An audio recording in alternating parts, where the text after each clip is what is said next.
Welcome to the monthly vinyl voyage.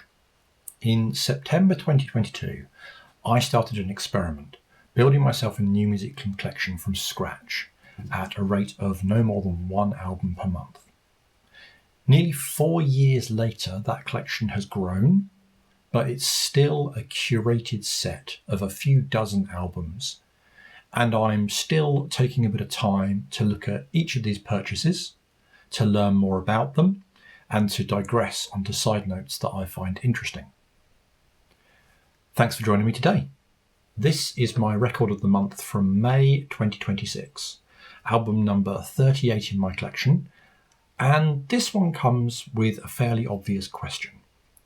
Why, after nearly 4 years of building this collection, do I still not have a single Bob Dylan record? Now, I get that not everyone is a Bob fan, and that's okay. And honestly, I'm pretty much a greatest hits fan when it comes to Bob. I love a handful of his songs, truly love them, but there are typically plenty of tracks on each album that I can take or leave, and probably some whole albums that are a no from me. So what's changed? Well, it's Bob Dylan MTV Unplugged, the 2026 double LP reissue of the original 1994 live sessions. And it turns out the format matters as much as the artist.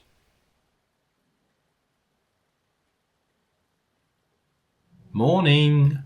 It is new vinyl day! Woo! Right then, and this should be a relatively simple one because I'm fairly confident what's in this package. It's not some obscure thing that might be pretending to be something else. This is a new vinyl. Which means I don't need to be quite so reverent with it either. There we go. So what do we have today? We have Bob Dylan, MTV Unplugged. I don't know if I've heard this album before.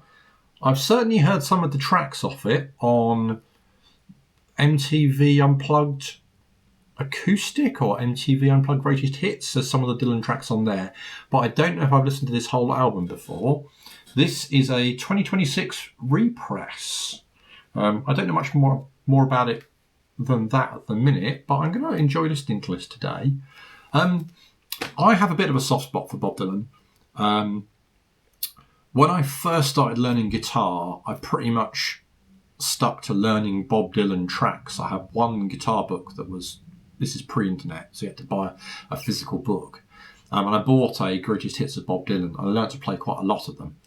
And that's pretty good because they're pretty simple guitar arrangements. And then more recently, when I mentioned that I played a lot of Bob Dylan tracks to a friend, a colleague at work, we started going over for jams together because he's a huge Bob Dylan fan. So we've also, I defer to him on anything Bob Dylan related, but we have a kind of shared interest in Bob Dylan. Yeah, I'll put this on. I'm quite looking forward to hearing it. And there we go. New vinyl.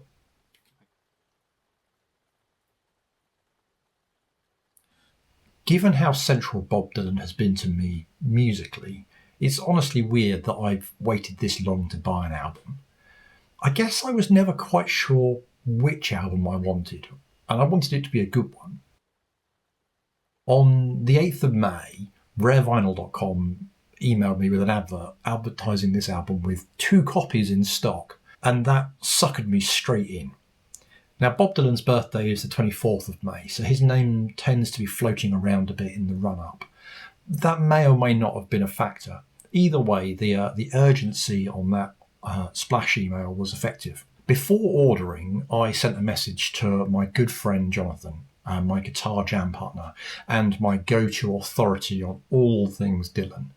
And I asked him the obvious question, is this a good album? And his response arrived while I was still looking at the listing. And he said, it's an interesting question. It seems to divide the Bobcats. It's quite un-Bob-like with the cliched polka dot shirt, the prominent Hammond organ, and the greatest hits set list. So a lot of people dislike it because it doesn't feel like a proper Dylan gig. And some people dislike his singing. It's definitely true that his early/mid-90s voice was an acquired taste. He goes on to say, but I love a lot of the performances. Dignity and Desolation Row are wonderful. Tombstone Blues is a great opener. John Brown is superb and a rarity, maybe the first time he's played it since the 60s, ?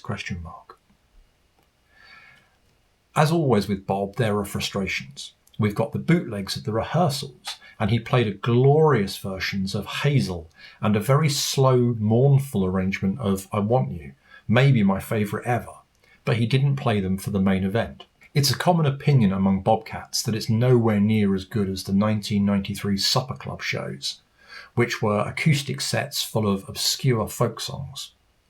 They were rumoured to be recorded for a live album, which never came out, so everyone was disappointed with MTV Unplugged when it was released instead. I'm listening to it now, and I think it's great. The lack of electric guitars makes it fun to jam along with. Good enough for me. With a seal of approval from Jonathan, I ordered it without checking Amazon. I assumed Rare Vinyl were pricing it correctly for something scarce. That was probably not the sharpest consumer move, but more on that later.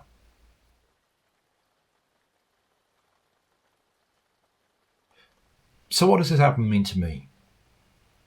My relationship with Dylan starts, as it does for a lot of people, learning guitar with a book. This was pre-internet, so if you wanted to learn songs, you bought a physical songbook. Chord diagrams, lyrics, the lot. And I worked through a lot of it.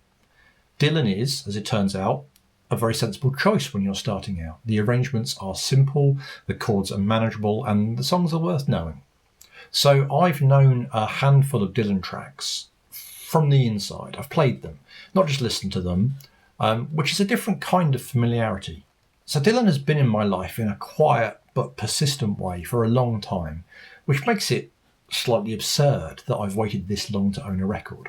But it also has to be the right record, and that's where the MTV Unplugged connection comes in. I've talked about the Unplugged format in my Nirvana video, but it genuinely holds a special place for me. Nirvana, Eric Clapton, Sheryl Crow, Seal, some of my favourite recordings by any of those artists are from their Unplugged sessions. The best of MTV Unplugged Volumes 1 and 2 are great albums that I've gone back to again and again over the years. So a Dylan Unplugged felt like it should have been on my shelf a long time ago. I did go back and check, and the only Dylan track from those best of compilations is Like a Rolling Stone on Volume 2, which means this album is, for me, mostly uncharted territory, and I'm glad I finally went looking.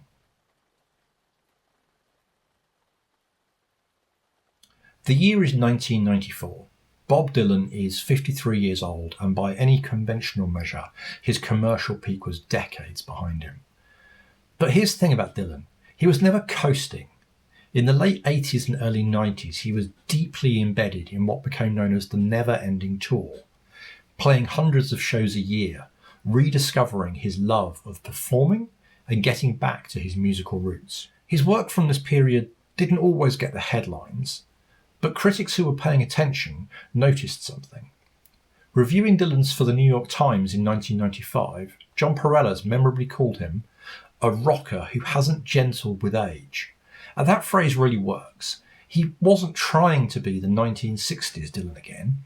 He was a craftsman still at work. In 1994, the MTV Unplugged series was at the height of its powers and was producing some extraordinary recordings.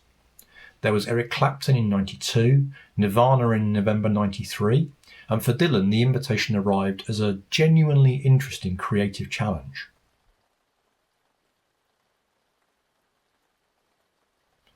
The taping took place in the Sony Music Studios in New York City over 2 consecutive nights, November 17th and 18th, 1994. MTV broadcast it a few weeks later in December, and then the original album came out the following spring. Now, there's a fascinating creative tension at the centre of how this came together. Dylan apparently wanted to perform a set largely made up of traditional folk and blues covers, material he'd been exploring in his recent studio work. That was where his head was. But the MTV executives had something else in mind. They wanted a 1960s greatest hits retrospective. They wanted the anthems, Like a Rolling Stone, Blowing in the Wind, guaranteed mainstream appeal. What they negotiated was a compromise, and by most accounts it's a brilliant one. Dylan played the iconic songs, but he completely reimagined how they felt. He didn't deliver the comfortable, nostalgic version MTV might have been hoping for. The times they are changing isn't a celebration here, it's a warning. It sounds like he means every word of it again, perhaps for the first time in years. The raw, percussive energy he preferred at the time is all over it. To pull this off, Dylan didn't reach for acoustic session players. He brought in his road-tested touring band, the people he'd been working with night after night on the never-ending tour. There was Tony Garner on upright bass, who's the rhythmic anchor, Winston Watson on drums, Jack Johnson on guitar, Bucky Baxter on pedal steel and dobro, that gorgeous atmospheric texture that you can hear throughout. And then there's the most interesting inclusion, Brendan O'Brien on Hammond organ. A Hammond organ at an MTV Unplugged session. This was famously dubbed the cheat. It absolutely broke the strict acoustic rules of the format at the time, but it was deliberate and it was crucial. The organ provides a kind of spooky, sacred atmosphere. It bridges folk and folk rock in a way that gives the whole performance an almost devotional quality. And then, just to confirm he was making absolutely zero concessions to the network, Dylan wore his sunglasses for the entire television taping, the whole thing. The original album, when it came out in the spring of 1995, was well received, but the vinyl release was underwhelming. The mid-90s weren't a great era for vinyl as a format, and the pressing didn't really do the performance justice, which is partly why the 2026 reissue is such a significant release for collectors. Sony Legacy put this out as a double LP in February 2026, and it's a genuine archival project rather than a simple repress. Several things have been done properly this time. Firstly, by expanding across 4 sides of vinyl, the engineers minimise inner groove distortion and give the music considerably more dynamic range. You can hear the space in the recording, the distinction between Bucky Baxter's dobro and that Hammond organ, for instance. It's a real improvement over the original. Second, the reissue finally includes John Brown, a devastating 1963 anti-war song that was absent from Dylan's standard official studio albums from the era. If you don't know it, it's worth seeking out. Third, it restores Love Minus Zero/No Limit, which was completely missing from the original 1995 US vinyl pressing, just gone for 30 years. So, on its merits, this is a serious upgrade. This is Bob Dylan MTV Unplugged on Columbia Records / Legacy Sony Music. It's released in February 2026 on double LP, catalogue number 1980 2991 301, and I have the EU pressing on standard black vinyl. Now, it's a bit of context is useful here, because there's actually quite a history to this album on vinyl, and understanding it makes the 2026 release a bit more interesting. The original 1995 release was a double LP on Columbia, but the CD was the main format. The vinyl was an afterthought that decade. So the original pressing, catalogue C2 67000 in the US and 4783741 in Europe, exists, and it's collectible, but not in large numbers. So Discog shows there's over 1,000 owners, but nearly as many people want copies, and the prices reflect that. You're typically looking at £80 to £150 for a decent copy, more at the top end. So it's not unobtainable, but it's not a casual buy either. There was also a 1999 reissue from Simply Vinyl, catalogue SVLP 100.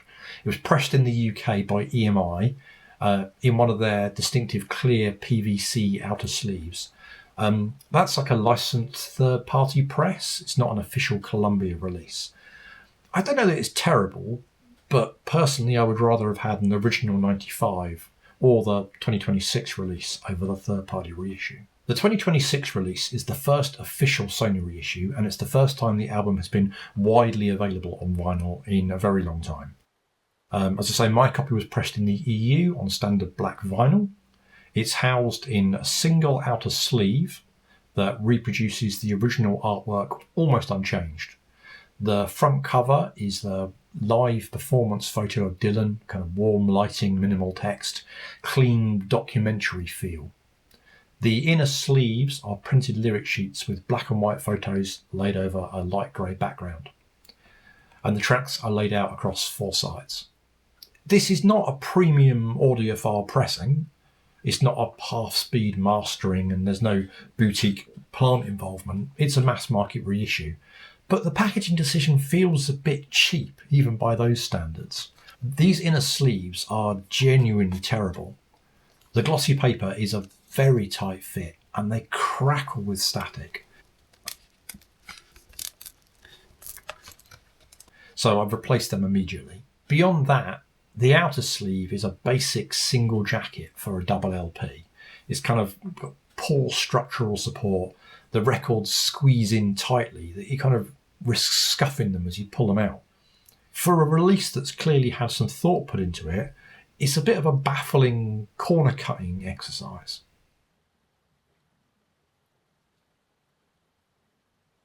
The original MTV Unplugged album was well received upon release, but perhaps never got quite the critical attention it deserved at the time.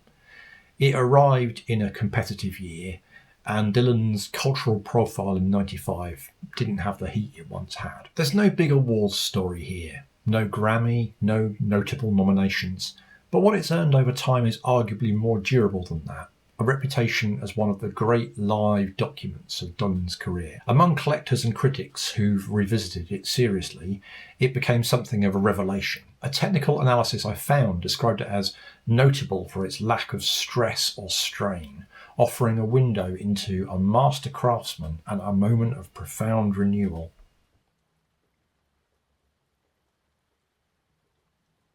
Often in these sections, I'm talking about albums that I've heard hundreds of times. This is different. I've been enjoying listening to this album, but these are genuinely first impressions. And they are that Dylan wasn't phoning in his 1960s anthems here. He's completely re-inhabited them. The band is excellent. The Hammond organ, the cheat, is absolutely the right call. It gives the whole thing a slightly unsettling reverence. Warm, but not soft. And the sound quality on the 2026 pressing is genuinely excellent. Warm, uncluttered sonics and real dynamic range. You can hear the interplay between instruments clearly. The dobro, the upright bass, the organ working in and around each other. For a live recording from 1994, it sounds remarkably present. I'll pick out a couple of tracks. The times they are changing. This is a greatest hit, but this arrangement is nothing like the version that I learned to play. It sounds very modern. The inclusion of John Brown alone is worth the price of entry here. It's a stark, early anti-war song that Dylan wrote in '62. Storytelling rather than metaphor, no poetic distance. It follows a mother who proudly sends her son to fight, full of pride and expectation of glory. John comes back alive, but physically damaged and emotionally broken. He hands his medals back. He tells her the enemy looked just like him. A heroic death would have preserved the illusion of meaning, but survival forces both of them to confront the truth. It's brutal precisely because it doesn't let anyone off the hook. The songs never officially appeared on a studio album. It surfaced on a '63 compilation under a pseudonym and then essentially vanished until this performance. Finally, Knocking on Heaven's Door. Now, some of the lyrics do feel a bit clumpy as Bob reworks the phrasing and the rhythm. It doesn't always land cleanly. But the instrumentation is the thing. The harmonica's extraordinary. It's like jazz-like less is more. There's half solos that seem to kind of stop mid-phrase. And then there's the organ swelling underneath and then suddenly stepping forward. It doesn't sound particularly unplugged in the strict sense, but there's a richness here that a lot of stripped-back versions simply lack.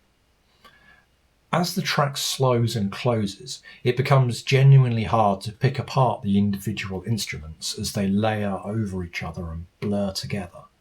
And that's what you get from a band who've been on the road together for years. You can't always manufacture that with pickup musicians.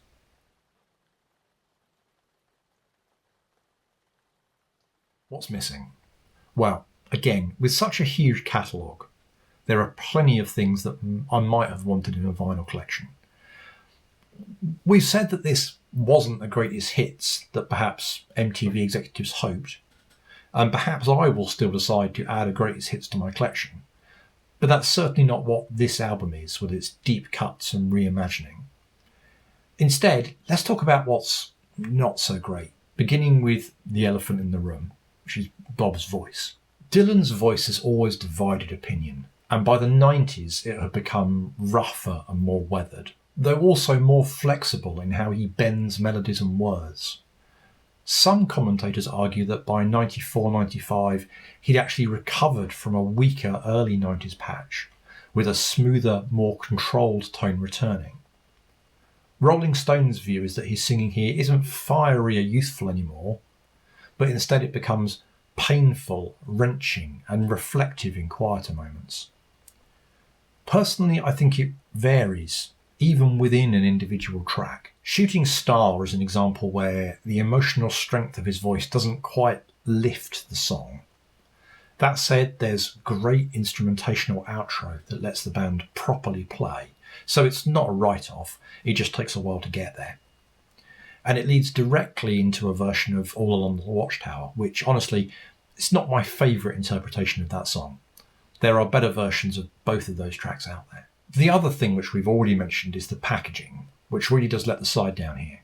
And there is one more thing you need to know before you buy, a specific documented pressing defect. On side B, during the second verse of The Times They Are A-Changing, a significant number of copies have 3 distinct audible clicks. Not every copy. Some people are reporting perfectly silent, flat pressings, but it's widespread enough that it's documented across multiple sources. So this isn't just one unlucky press, it appears to be a batch issue. The cynic in me wonders that's why Amazon is selling theirs for £10 less, and maybe it's lucky I paid a little bit more for my copy. Or perhaps I just got a good one.